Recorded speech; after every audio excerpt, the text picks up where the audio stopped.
Hello and welcome to The Pledge. There's a new face around the debating table this week. He's a boxing enthusiast, a best-selling author, documentary presenter, and served with the SAS in some of the most hostile environments in the world. So we thought it was time for Phil Campion to face his toughest test yet.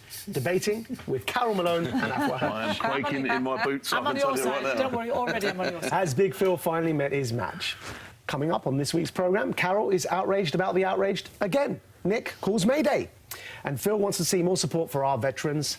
Afua thinks it's high time for an equal playing field. But first up, it's me. Now, the owners of a Winston Churchill-themed cafe in London probably didn't think they were doing anything out of the ordinary. But in times such as these, even considering Churchill a war hero is apparently controversial. To my embarrassment, 14 members of my old university, SOAS, held a protest demanding the owner apologise for aggrandising the wartime leader rather than portraying him as a racist. The demonstrators faced a backlash, but their student union backed them, saying that the cafe, quote, exercises a concerted historical amnesia of British colonialism, offensive to those who continue to experience institutional racism. Not to me and thousands like me, it doesn't. Of course, Churchill was flawed, just as Gandhi and all great historical leaders were. But their more troublesome ideas were relatively banal during the times that they lived in, and their achievements outshine their shortcomings. These two criteria must surely apply, otherwise no historical figure is safe from being torn down. The arrogance of presentism, judging historical figures by today's morality, that is dangerous and ignores the true complexity of human nature. I mean, Churchill defeated Hitler, for goodness sake. If we can't celebrate him, who can we celebrate? Majid, I'm going to start by asking you a question. Please do. Do you think we in Britain today have a healthy and honest relationship with our history? No, I don't. And I'll give you one example. I studied history at A-level, and I studied what I was taught was the Indian Mutiny. Now, I don't think that was a mutiny. By the way, my origins are South Asian. My father immigrated from Pakistan. I think it was a rebellion against colonialism, but it's still called a mutiny, somehow indicating it's wrong. But, you know, that's not the point. What we're not talking about here, Afua, is a robust and healthy debate about the merits and the demerits of historical figures like Churchill. What I'm raising is the fact that these students stormed a cafe and refused to leave and were somehow oblivious to the fact that every great historical leader, not just Churchill, but Gandhi, Mandela, they will all, if we subjected them to this sort of lens where we started protesting that you know, we don't open cafes in their names, we'll have nothing and nobody left to celebrate in history. See, I think you and these students actually have more in common than you realise. Oh, yeah, we both went to SOAS, that's true, yeah. And there's that. And I was a student union officer there. I think you actually have a lot more in common than I realised. Yeah. Because the reason, and I'm not part of their movement, but the reason that I think they're doing this and the reason that I can relate to them doing it is their frustration that what you said we should have, which is a healthy and robust relationship with history, is not being had. You talked about the complexity of historical figures. Most British people do not know Churchill as a complex human being. They know him as a one-dimensional, simplistic historical figure, i.e. a wartime hero, which he was. I am not going to sit here and say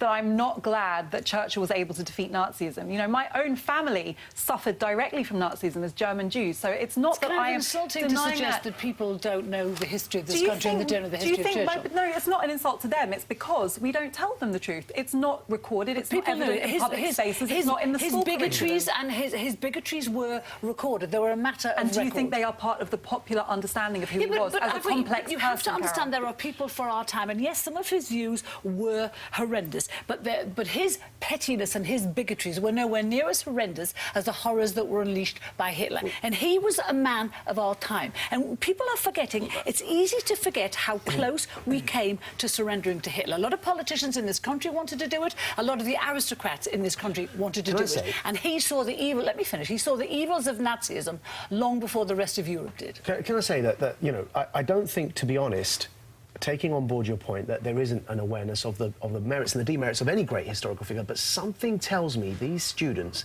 wouldn't storm the Gandhi statue in Bloomsbury and try and protest that being there, despite the fact that Gandhi was also had racist views, as you know, Afua. I think it's interesting you raise that, because I think you're making assumptions. There are many Africans, for example, who in Ghana, which is my mother's country, they've removed the statue of Gandhi because but there is growing awareness. Not just this isn't about picking British heroes and demolishing. This is about saying. Let me finish, Phil. I want to bring you in. But I want a bacon sandwich. Seriously, that's all I want is a bacon sandwich. And if I want to have it in a place that chooses... right now, yeah, honestly. No, but you are right. Yeah, and if I want to do it in a place that wants to celebrate a man who took this country by the mantle and led us to victory in a war that was overwhelming odds that we were going to lose, then that's where I'll have my sandwich. You know, I know would Ada walk in there and say anything about these people. With all due respect, Phil, they have no right to intimidate people. With all due respect, Phil, it's easy for you to say that. If you were of Bengali descent, for example, there are many people who feel personally hurt by the legacy of that famine. Carol, you said you used the word pettiness. Carol used the word pettiness. I said pettiness. This is 3 million people who died in an avoidable, preventable famine, which Churchill could have prevented, and instead he diverted aid away from it and exported food from India to British troops. That is not petty. I do want to say that is 2.1 million people died, and there is a historical debate as to exactly what role Churchill played in it, but it's a debate. And actually, none of those students were of South Asian origin. In fact, no one around this table apart from me is, and I'm not offended at the Churchill Cafe. Those students, hold on, Carol. Those students were offended on my behalf, and I find that hang on, I'm South Asian. I'm South Asian. It's not that you have a monopoly on the truth. No, but that's not what they were. Hold on. No, exactly. I want us to talk about it. They were claiming people like me. That's the exact quote of the protesters. And they were also claiming Churchill. I've got the exact quote. Also claiming Churchill was a Nazi. I've got the exact quote of the protesters, and I'm going to read it. Right. The SOAS Students' Union said, "This cafe exercises a concerted historical amnesia of British colonialism, which is offensive to those who continue to experience institutional racism." My point. They were claiming offence on my behalf because I continue to experience everyone who experienced not just everyone, but specifically, you mentioned the famine, so I'm going to say specifically South Asia, and that's me, right? And I'm saying none of those students were from South Asia. In fact, the leader was originally Somali. And I think actually to claim offence, to speak as if we all think the same way about this is actually quite offensive. I just want to, before Nick comes in, I think we need to go to the cafe owner. If someone like Nick, for example, were to own one of these issues as somebody who's interested in Britishness as an identity. So Nick, that can before you do, truth. the cafe owner has something to say about this. I think we should hear from. Just read. I'm going to read what he said, and then Nick, of course, you can come in and say something too. But Chris Evans, who's the cafe, not that Chris Evans, but this Chris Evans, he says if you cannot celebrate Britain and Great Britain's, you're just erasing history. And if you cannot celebrate Churchill, you cannot celebrate anyone. I'd say to the protesters, come in, have a cup of tea, let's have a debate about it. Because if what you're saying is that we cannot celebrate these leaders, does that mean that we cannot celebrate any human being ever? Nick? I think the clue is in the name. It's called the Blighty Cafe. You probably know what you're going to get when you go there.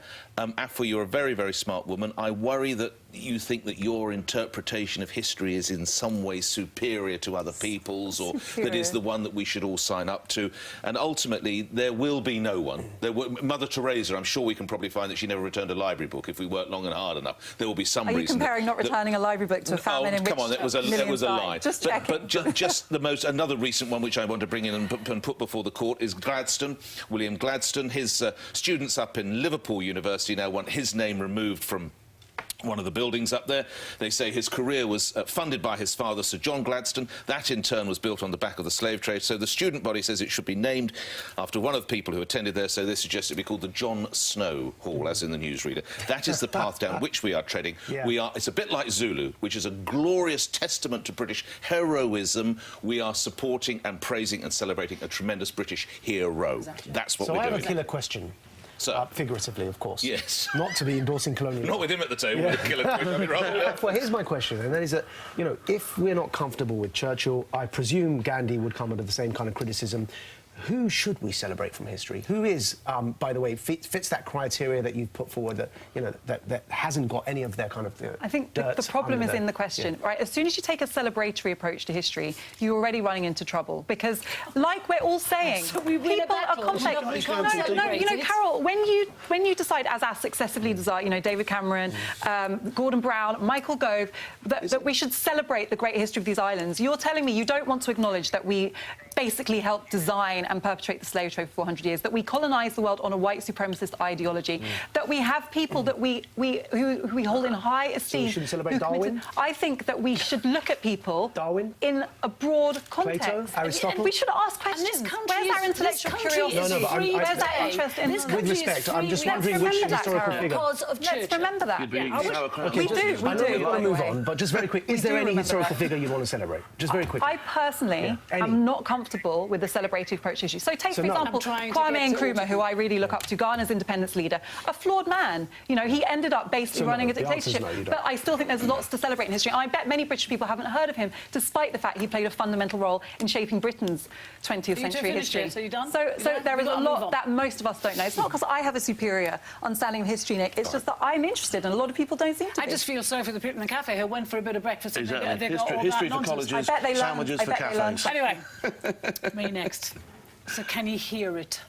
The roar of moral outrage that's still reverberating through the chattering classes after last week's President's Club dinner. And then only event they screamed in horror. Yeah, so what? Young women employed to be attractive and flirtatious. Yeah, so what?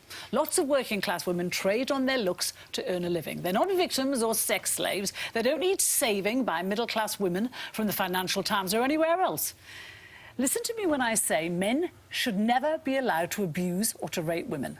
But the response to this event was farcically disproportionate. And because of it, hostess agencies are now closing. Girls will no longer feature at sports events, putting swathes of working-class women out of work. So well done, you feminists. You took away a woman's choice and her right to work. The real tragedy here is there are battles to be fought against equality and sex scandals. Child grooming gangs, women being forced into marriage, girls having their genitals cut in the name of culture. Why aren't the feminists screaming as loudly about those injustices as they are about women who choose to use their looks to earn a few quid?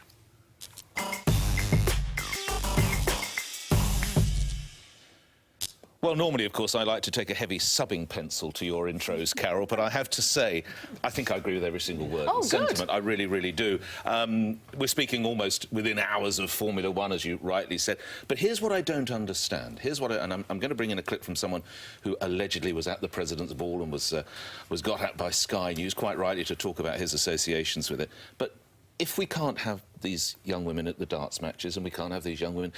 Well, how come the girls can dance the way they do on Strictly Come Dancing? Because surely that's its...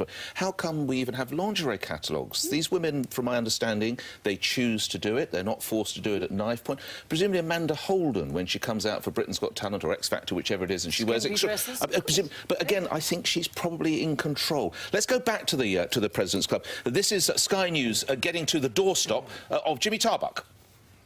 I never saw, I never heard any bad language or insinuations to them, and I left after I'd done my bit. Tell them to go to London Airport and see hen parties going on if they want to see bad behaviour. It has to be both ways. It can't be all men. I mean, Jimmy Tarbuck's changed down the years, hasn't he? Hell of a career he's got. I don't remember him looking like that. But finally, his central point is correct. I have no problem with, I think they're called the Chippendales. I have no problems with the girls who are getting married, going on a hen party, and the girl who's going to get married have to doing whatever she does as the male dancer. So absolutely, if that's what gets you through the night all your life, we are in a ridiculously puritanical, almost Victorian age. And it is interesting. Most of the women who were talked to, who were hostesses at that event, all of them said they had a great time. None of them said they'd been harassed. There's been no complaints made to the hostess agency, Arista, by the hostesses to say they'd been Remember, one sexually young woman harassed. claimed She someone claimed exposed, it. Yes, which she claims that. gamey. You know, yeah, she can claim. She claimed it. There's no proof of that, and there's been no criminal charges brought against anyone. But we've got to stop infantilising these women, because that they don't know what to expect. When you sign up with a hostess agency, in this particular gig, they were told to wear sexy see-through dresses, sexy knickers and high heels. Now, you know you're not going to a meeting of the WR when you go to a gig like that. And let's not forget, a lot of these women, as I said in the intro, they're working-class women who are using their looks and the fact they have grey bods to earn a living. What scares me about this and all this ban, those women, what are they going to do now? They may well end up going to sleazier gigs. They might well end up going to organisations that aren't monitored in the way these hostess clubs are, where they are kept relatively safe. And what really hacks me off is all these feminists this week who've been on Twitter. They have put women out of work and they have lost children's hospitals hundreds of thousands of pounds. I want to look at this from the human angle here, and that is that on this point, I agree with Nick, agreeing with Carol, that this has got a bit out of hand. Now, whatever was alleged at this President's Club dinner clearly needs to be looked into, and if there have been abuses and excesses, then they are serious and they need to be taken with the utmost seriousness. But when we look at the human cost, it becomes difficult to think that this has gone too... not to think that this has gone too far. So let's take an example. So not only the women, these women who've lost their jobs, but I wanted to focus specifically on the charities, because the charities felt so shamed in taking the money that was raised that they refused to take tens of thousands, in some cases hundreds of thousands of pounds for children's hospitals. Now, there are children in intensive care units who are on the verge of life or death, who desperately need the attention and care. But because of somebody's, whether we like it or not, this is all they are. Now, they may be correct political stances, but they are, at the end of the day, political stances.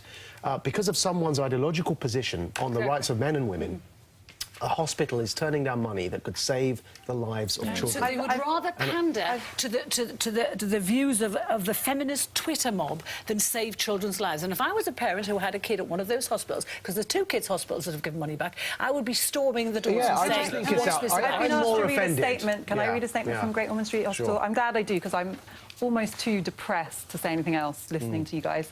This is from Great Ormond Street Hospital. You'll get over it. The expert medical treatment that children receive at the hospital will not be affected by the return of these donations. Great Ormond Street Hospital... Can I finish the statement? Great Ormond Street Hospital charity has not taken the decision to repay this money lightly. So basically... 30 grand they've given away. So according to you guys, if men aren't allowed to keep groping women, children are going to die. Children are going to die. Working class women are going to be out of jobs. You have taken what you want out of the and you haven't taken. That's what you guys just... You were talking about sick children. That was really out of order. Lives no being one at said risk. that. But that's Come on. what we No one want. said We're that. not talking about... You know what? Would it make you happy if I say that? No, it wouldn't make me happy. Did you hear me say at all. that? What did you just say? What? Just explain to me. I'm trying to... but did I say that? You were talking about sick children. No, but did I say that if risk? men can't continue to grope women, children will die? Did I say that? We're talking about a club. I'm really actually quite outraged you suggested We are talking about a club. Yeah. I'm wondering if we're even talking about the same story. The story I'm thinking of is a report where a reporter went undercover and discovered men groping women, making inappropriate sexual comments at a men's-only event. When she was asked to explain what she meant by groping, do you know what she said? One of the examples she gave? A man putting his hand in the small of a woman's back. She regards that as groping. Is it OK for a man to do that to a woman? I wouldn't be If offended. the woman herself that has allegedly been groped turned around and complained, then it's out of order. And that guy who's doing the perving or whatever needs to be shoved out of that club and double quick time, in my opinion, OK? But if he's not doing anything wrong other than just having a look about, what's wrong? Especially if the girl knows that that's the sort of thing she's got herself into. Hold on, let's just support a little what Afua said, because I know none of us condone this, but the Afua is right. The allegations are a little bit more than touching. There's suggestions of, as I mentioned, exposing private parts, putting your hands up someone's skirts. One teenage girl reportedly being so upset she went to her boss or line manager who said just slap his hand and tell him he's a naughty boy. So that is the sort of thing. So Afua is right to say that it was a far graver situation. But where I think that none of us are condoning that, none of us condone going there. And look, you can help me with this because you are an expert in this field. You've almost written books about this.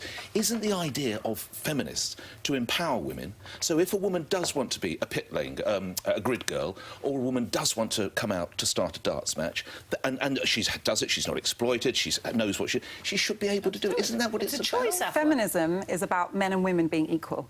Right. So my issue, just apart from the specific allegations around the president... Actually, that's a very simplistic view. The definition of feminism is the equality of men and women. It's about, and it's also about women being able to make choices. The basic definition at its core, it's about equality. OK, so take it on from that. The reason I say that is because this is about a context in which there is not an equal power balance in society between men and women. So the idea that it's OK, that working-class women need to be able to be objectified by men in order to have jobs. No, that's not what we're saying. To have earning money.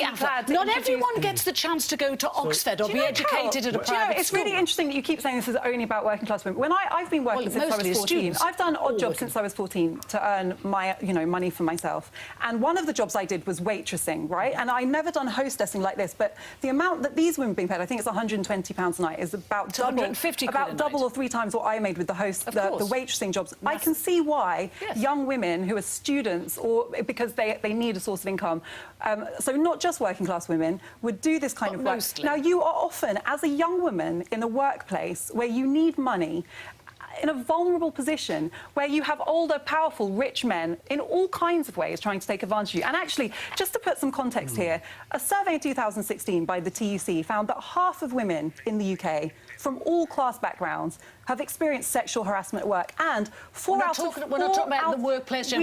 We're specifically talking about this. This is really important. 4 out of 5 did not report it for fear of it having consequences for their employment. So when you say that these women at the President's Club were completely happy and they never reported it, how do you know? Because the agency said so. They asked the girls. That's my point, Carol. What's your point? If you're dependent on an agency for your income, are you going to go and complain? Does it ever occur to you that some girls like the glamour of these events? They like the fact that it's easy money. The girls in all the papers today, the flag girls, said they enjoyed themselves. Quick line from Phil, and then this part is over. I've had ring girls work for me at my boxing events and that sort of thing. They've never, ever want to complain to me. And I can tell you now, if there was anything untoward happen towards those girls, they'd go straight away. And if there was a police complaint to be had, then that would happen as well. So we're not condoning any of that ridiculous behaviour, and we are saying that women should be allowed to do what they want. Seconds away to your respective corners. Now, hands up, all of you who can remember the following: strong and stable.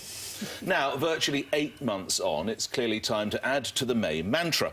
So, to keep the alliterative theme going, how about stayed, or stuck, or stultifying, or even downright ball-breaking, yawn-inducing, life-threatening scaredy cat makes you want to jump out of the window in frustration or embrace momentum as if it were the best lover you've ever had? Stupid! Boris Johnson was brutally and wrongly slapped down for suggesting more funds for the NHS. At least he was showing some initiative.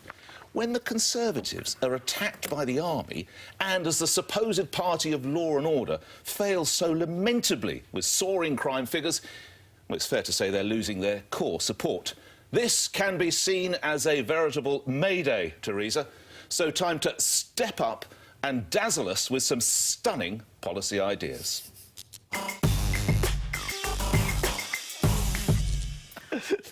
Wow. Well, at least you've got people laughing. I think there we go. I've done my work here. Nick, I think Theresa May is doing an appalling job. Yeah. I do think, however, that she was handed a poisoned chalice. And I feel sorry for her as a human being, though I don't think she's a good leader.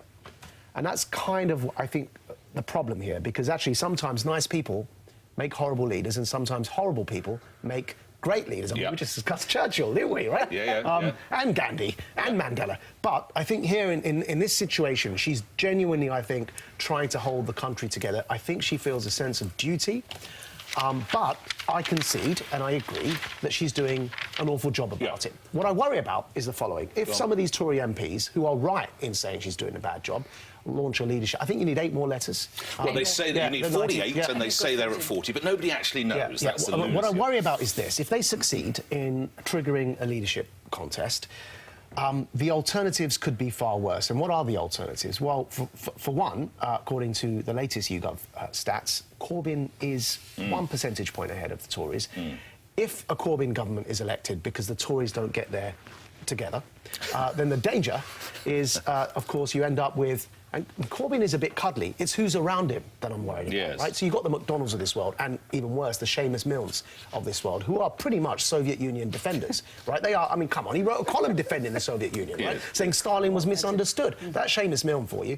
And these are unreconstructed communists around Corbyn who I think would grind this country down into the ground. So we've got to consider that as well. Neatly done. Let's just, for the viewers who don't know the clip, this is from Johnny Mercer, the Conservative MP. Here's what he said. I have a profound fear of Jeremy Corbyn becoming Prime Minister. I think he could well be Prime Minister if we don't get our S word together. And to continue with that theme, Majid, 3 other Conservative MPs, quite prominent ones actually, Sir Nicholas Soames, who of course is related to Winston Churchill, why did I say that? Grandson of Nick Bowles and Robert Halfon wrote a piece in the Sun newspaper in which they spell out 3 areas the PM must sort out: health, housing and higher education. That does quite well. Phil, we've come to you. Obviously we know... There's an area that the Conservatives in particular need to sort out well and truly before they even touch any of that, and that is to pull together as a team. Because if they were in the army with me and my platoon just suddenly went off on the tangent and was trying to stab me in the back and all that sort of stuff, I'd find it very, very difficult to progress in the battlefield. And May is having... right, she might not be the most popular one, but she's what you've got. Get yourselves together, get yourselves rally behind the woman instead of all these people upstarts kicking off and trying to get her thrown out of the job. And if you can get your act together, then you might be able to progress and touch all this other stuff. But until you can do that... Should the government be run as an army, do you think? I'm not saying it should be run as an army. I'd like to see it sometimes because it might be a bit more organised than what it is. I mean, all this cackling and howling when you watch them on the benches, from me, and I don't know nothing about politics really, right. But when I look from the outside like in... Majid, then, but when I look from the outside in and I see the way they conduct themselves and the way that business is done, it's a bit... Phil, just lastly, staying with a military... If you think that your party is marching to the wrong beat and you're completely alienating the population, isn't it? And bear in mind, you're not taking... No, you have to take stock. I respect what you've... She's got two things to do at the moment, really, hasn't she? She's got to sort Brexit out. OK, these should be our main concerns. Get the party behind her, sort Brexit out, and then the other thing she's got to do, as any good soldier would do, is stop the enemy coming any further. So she's got to stop Corbyn from overtaking her, and that's where she needs to be. Coming to you in a minute. I want to bring Afua in, just because I was hoping Brexit wouldn't feature too largely, but do you think it's because Brexit just sucks the life out of everything else? I think that weak Conservative leaders got us in this mess, right? It was Cameron not being able to stand up to Eurosceptics in the Conservative Party that triggered this entire situation. True. And now we have this mess, and we have another weak leader who is sinking under the weight of it. And I think, you know, it's interesting. I mean, I was laughing at Majid when he was talking about these kind of unreconstructed, Stalinist weights and things. But if the Conservative Party see Labour that way and they still can't get it together, then that really speaks volumes about how hopeless this is. And I agree. I don't think this is just about Brexit. Let's look at what we're facing right now. Schools are in crisis. Prisons are in crisis. Law and order. The NHS is in crisis. The police are... This country is in a bad And yet still 1 point ahead. Just 1 point ahead the Labour Party. Quick word from the other, and then coming to you, Carol. Quick word, just 1 point ahead, Labour. And rising. Is May a weak leader, let me just, Carol? before we go on to that, 32.2 million people in work, so unemployment at a 45-year low, 217,350 houses built in 2006-17. However... Is she a weak leader? You know me. For the past year, I have valiantly defended her as best I can. And now when she keeps on... Sea change for me, because she keeps on saying, you know, I'm no quitter, I'm no quitter. If you say I'm not a quitter, you have to be prepared to do something to back that up. And you have to, and she's not doing it. And I think this is a really important time in our history. I don't see Theresa May. You know, what's happening now is everyone's throwing their hat in the ring. So she's lost control of everyone. You've got, you know, Gove, and you've got Amber Rudd trying to get in there. You've got Boris. So it's way out of control. And what's happening, every day she's being undermined. There was that ludicrous report that was leaked that had the clammy hand of Jeremy Hayward on it this week, predicting our future 15 years down the line. Now, this is really bad. She shouldn't be letting leaks happen away, because there's no way a bunch of civil servants can predict our economy 15 years down the line. The source of the leak is as yet identified. Well, yes, I know. But I mean, Jeremy Howard is questions have head been of asked. civil service. And the thing is, when the great economic brains of the IMF and the OECD, when they can't predict what's happening a year ahead in our economy, as we have found out, because they said the economy would rise by 1.2%. It's 1.8. However, when they're getting it wrong, a bunch of civil servants cannot predict 15 years down the line. But for her readers, our listeners, where are the policies, Afua? Where are the policies that excite people? Well, exactly. Well, This whole government is a reaction. There is no vision. She goes to China and talks about British Dream. What British Dream? You can't just pluck that out of thin air. Who in this country knows what she's talking about? People still cannot afford houses. I do not see, Carol, how suppressing a report about the prospects of economic growth she's out of control. The answer. She's no, because you're on the same page to a degree. We are on the same page. Yeah, what I'm saying is, you shouldn't be having leaks. If she was in control, you would not be having those kind of leaks. You said you don't think there are any ideas. I sort of picked up a sort of murmur. Well, no, I mean, cometh the hour, cometh the leader, but unfortunately, despite the tectonic plate shifts we've had in politics, geopolitics across the world, with the rise of ISIS, with Brexit, with the election of Trump, all of these challenges should have, as the saying goes, produced a leader to rise to the challenge. Instead, it produced a wet fish. Yeah. I mean, we've got... She Theresa May looked isn't at the able beginning to... like she could do She it. did look at... She really did. Now, looked like she could. now, look, I've never voted Tory in my life, right? And There's still time. You're a young man. Well, yeah, I'm very young. Very young. However, here's the point I was going to make. That, so it might look like, the reason I caveated it, because it might sound like I'm now going to defend her. My major concern is if it undermines her too much, Labour under Corbyn surges ahead, and that's the only point of caution I'd make here. But they I say that somebody that's never voted Tory in my life. OK, Phil, in your game, if you have a commanding officer, a general who you have a degree of sympathy for, but they're absolutely bloody hopeless, how do the troops respond to that? It's not a good thing, to be honest, OK? But it's still something that if the whole battalion doesn't gel, that's why a commanding officer has an RSM underneath him. Because if the commanding officer can't get it right, Sergeant Major, it's sure that the Sergeant Major will get it right, do you know what I mean? So the whole thing at the moment, we're focusing on May all the time, but the structure underneath her is crumbling away. And so that's bringing her down as well. So, I think at the moment, in the two opposing parties, which, let's face it, we've only really got two, we've got two toys that don't work properly, and we've picked the one that sort of works better than the other, haven't we? You know what I mean? So that's where we've gone with, isn't it? But, I can't see a way out of, promising all these policies and all these different changes and all that sort of stuff for the moment doesn't wash with me. Because you've got to produce that stuff. You've got to produce that stuff at the end. Want to rebel, Phil, because you're saying if you had a bad leader, the ranks would not rebel, would they? They would still follow orders. But some conversations you have behind closed doors, if you get what I mean. Do you know what I mean? Publicly standing up and denouncing her and going against her, that doesn't do anybody any favours. No. You should have a closed shop on some of that stuff, and you should show a bit more support, and that will get the public behind you. But watching everybody pulling and tugging and arguing and shouting and screaming at each other, they ain't going to get nowhere, is it? But it's interesting, this week there was a poll, and it was about 2 days ago, and it said 2/3 of Tory voters still support her, which I found incredible now. Her own party don't support her, but 2/3 of Tory voters support her. OK, Carol, I'm going to cut you, I'm going to nip you, I'm going to stand you to and nip you in the bud there, and I'm going to say, coming up after the break, I'm arguing we need to take care of our veterans.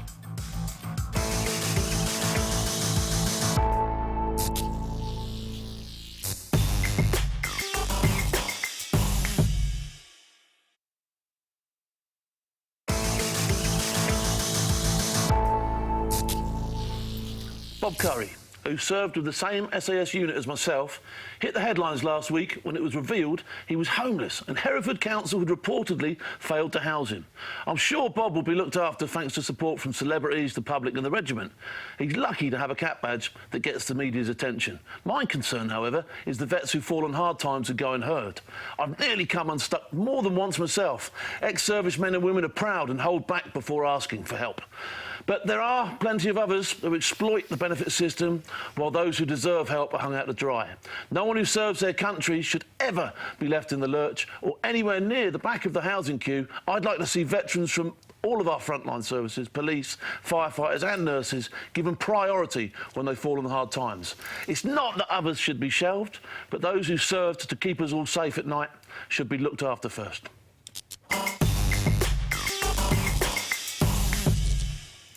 It's interesting, you know, after Bob Curry was on television last week, I went online and was looking at the comments about it, and I thought I would find universal sympathy for him. And I didn't. I found some hideous comments from people who clearly have no idea what him and people like yourself, ex-servicemen, have done. You've seen done things that none of us can envisage in our worst nightmares. And I found there was not the kind of sympathy out there that I thought there would be. And then I started to do some reading into this. And it turns out that this government doesn't keep a record of the number of homeless ex-servicemen we have. They care so little about them, there is no official record. It doesn't know. Even the British Legion, which is set up to help ex-servicemen, they don't know. And it needs gripping. Homeless Charities put together a list a few months ago, and they said that there are 7,000 ex-servicemen living rough on our streets. While you're just there, can I just remind everybody what Bob actually did and the level of commitment that he was prepared to show in the good and benefit of everybody in this country. Let's have a quick picture. Here we go. They're on the balcony. There you go. So what is this? This is the Iranian embassy siege in 1980. There you go. The embassy had been taken over by bad guys, for want of a better, I'm going to break it right down for people, and they were holding hostages. And a team of SAS went in and basically rescued the hostages and engaged with the enemy, like you do. And Bob's nickname in that, he was called Backdoor Bob. That's right, yeah, Backdoor Bob. He saw an unexploded explosive, he ran at it, kicked it out of the way and smashed through a window. He was the first man inside that, so which was a pretty incredible thing to do. And there's a thing called the Armed Forces and Community Covenant. I know you're going to say something about this. This was in 2012, and every local authority in the country was asked to sign up to this. And the deal was they had to promise to give affordable housing, to give priority to ex-servicemen for the affordable housing. Should we just read that? By its very nature, we'll never... I'm going to give you a figure in a moment for one thing we can hang our hat on, which is how many veterans there are in this country, and I think that figure might surprise everybody. But by its very nature, we'll never know the exact number of them. But let's take a look at a statistic that we can all sign up to, which is 2.5 million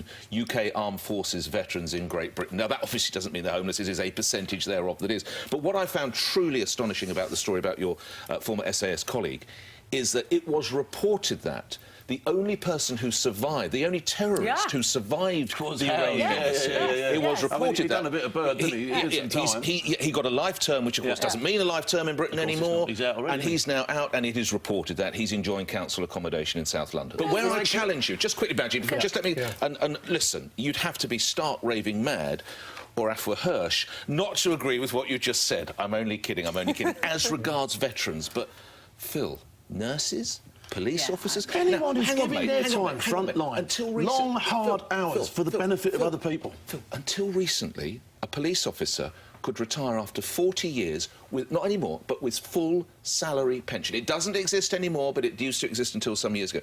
So a bloke or woman goes in, does 40 years, comes out, maybe he's not even 50, about 50, whatever he might be, mid-50s, so he can go and do something else, do another business, and we're funding him or her full salary. You would need a pension pot, somewhere in the region of £2.5 million to enjoy that, and that's what we have been giving, I repeat, not now. So you've got to look at the economics there. Look, life takes many twists and turns, and let's not forget there's 2.5 million vets. Not all of them are in desperate trouble, OK? And we don't know the figure for the ones that are. So what I'm saying is nobody... I wouldn't leave one behind on the battlefield. I ain't going to leave one behind in Civvy Street. Carol mentioned the Armed Forces Covenant. Let's just have a look at the precise wording of that. This is what we, as a country... Again, and I've got something to say about that and all. Sure. So let's have a look at that. Those who served in the armed forces, whether regular or reserve, those who have served in the past and their families should face no disadvantage compared to other citizens in the provision of public and commercial services. Special consideration is appropriate in some cases, especially for those who have given most, such as the injured and the bereaved. What I do think, Phil, is having an American wife, I travel a lot to the US and I see the difference in culture with the way in which US veterans are meted and greeted. And they are often told, thank you for your service. And I don't think that culturally we do enough as a country in that way. So I don't know how often you've been told just by passers-by, thank you for your service, but I think that it's a touch which though a gesture, I think points to a wider shift in culture that I think needs to happen in the way that we generally as a society see I think if we cross-pollinated, I mean, we do everything else with the Americans. Yeah. You know, we go to war with them, we do everything else with them. Where we don't cross-pollinate is on our veteran aftercare, OK? And we could learn a lot from the Americans, for sure. But this covenant here, this covenant, I think it was 407 local authorities signed up to it. And you know what that even made? They've now, because they've signed up to it and they're obliged to give housing to ex-servicemen, they've now handed it to housing associations which don't have the obligation to do that. And they're even trying to diddle your people out of homes by saying, because there's a loophole, instead of saying should be, the covenant says should be given an advantage over affordable housing, because it doesn't say must be. They're not actually enforcing. It's a token effort again, isn't it? It's one of these things they promise with one hand and take away with the other. I kind of write a reply to the council involved for Bob Curry, which is Herefordshire Council, and they say our commitment to the Armed Forces Covenant, which we were just talking about, means we prioritise housing for former members of the services, and they're given an advantage on the waiting list. Mr Curry has been on the social housing waiting list since we met with him, and he has placed a bid on a property. But what I agree with everything that's been said. I agree. I think it's a disgrace that we ask people to risk their lives in service and then we treat them like this. And we were having a debate just a few weeks ago about the problems with the armed forces recruiting new servicemen and women. Well, it's not surprising. If, you know, you're a young person, you think you're going to end up on the streets having risked your life, why would you sign up? I completely agree with what you're saying. The only thing I would add is that I don't see this as a zero-sum game, as in I don't think we should be choosing between housing our servicemen and women and housing other public sector workers or housing families. There should be a pecking order. I can see why you're saying that, but your service to this country puts you at the top of it straight away in my book. The reality is, right, we have seen a 73% increase in homelessness in this country in 3 years. It is a dire situation. There are so many people that I think we could all agree in a civilised country we do not want to see reduced to living on the streets or in hostels or in homeless shelters, including 120,000 children. So I agree with what you're saying. I agree that there are people who've made unique sacrifices should be looked after, but I'm not comfortable with the idea that if we solve that problem, we can rest easy, because there are so many people. Can I just point out about, and this has been proved in what happened to Bob, the Armed Forces Covenant came in 2012. Well, Bob probably got out in about 87 or something like that, do you know what I mean? So it doesn't filter down either. And like I say, and I mentioned it earlier, forces guys are proud of what they did and don't often stand up for themselves. And so when this information is just given to local councils, they're not busting your door down to give it to you, are they? Do you know what I mean? They're not helping out. So this stuff isn't getting through, and it's proven it's not getting through. And the fact that we've still got homeless troops. Also about the failure of successive governments to build council housing and also losing their stock and now relying on housing associations, because as you were saying, then there's so much less control. There is, yeah. Anyway, it's time for my debate next. So after the break, you will find out what prompted this.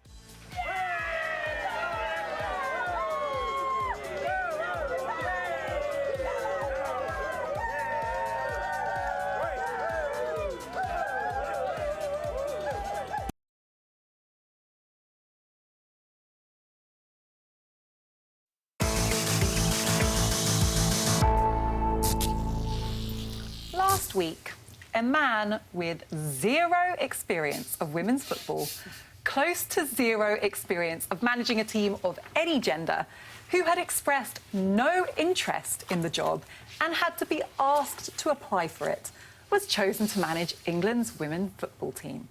Phil Neville graced the appointment by explaining away tweets about domestic violence and sexism, and then joked he'd scored the second best job in football. This one appointment says so much. I look forward to the day such an inexperienced woman is appointed to such a senior job in sport or any sector. And if you thought the gender pay gap at the BBC was bad, it's nothing compared to prize money in sport. Winners of the Women's FA Cup get £25,000. Their male counterparts earn £1.8 million. For those who claim men's games involve more physical exertion, and I will come back to that, consider darts. The male winner of the BDO World Championship gets 100 grand. The female equivalent gets 12 grand. It's the kind of blatant, grotesque discrimination I hope we will one day use as evidence of a bygone era. How can anyone, Carol, ever defend this madness?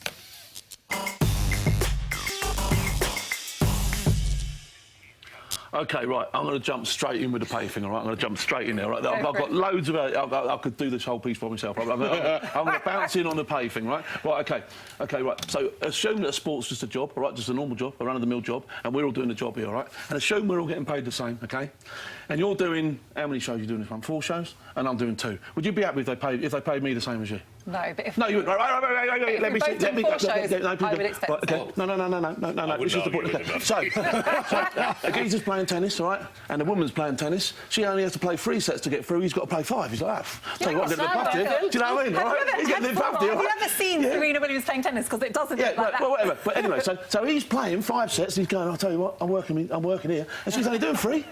That's not very fair, is it? Yeah. So, and they want the same. It strikes me. Football. What is less exertion in women's football than men's football? Can I ask you a question? Hold on. That's what I say. I don't think it's about exertion, though. So what is... Well, that's these prizes that No, that's not my argument. I'm arguing time, how much they've got to do. These He's got the prizes work that you more. mentioned, I suspect and probably know that they are market-driven. Yes. And so male football, and I don't think there's even any point disputing this, has a marketplace that far exceeds female football for whatever reason, largely because women don't tend to watch the sport as well, right? So, you know, as well as the fact that men aren't watching female football, the fact is that women aren't generally, by and large, the football fans. It's and so no when you've got a market... so not taken but the thing is, seriously, but there are now female football teams, but they're still not watching it, right? So when you've got a market like that, of course, if it is market-driven, if you don't want to command economy, if you don't want to dictate what each sport can do with the money that it raises, because that's what we're coming down to at the end of the day, you will bankrupt female football if they have to put the prize money at the same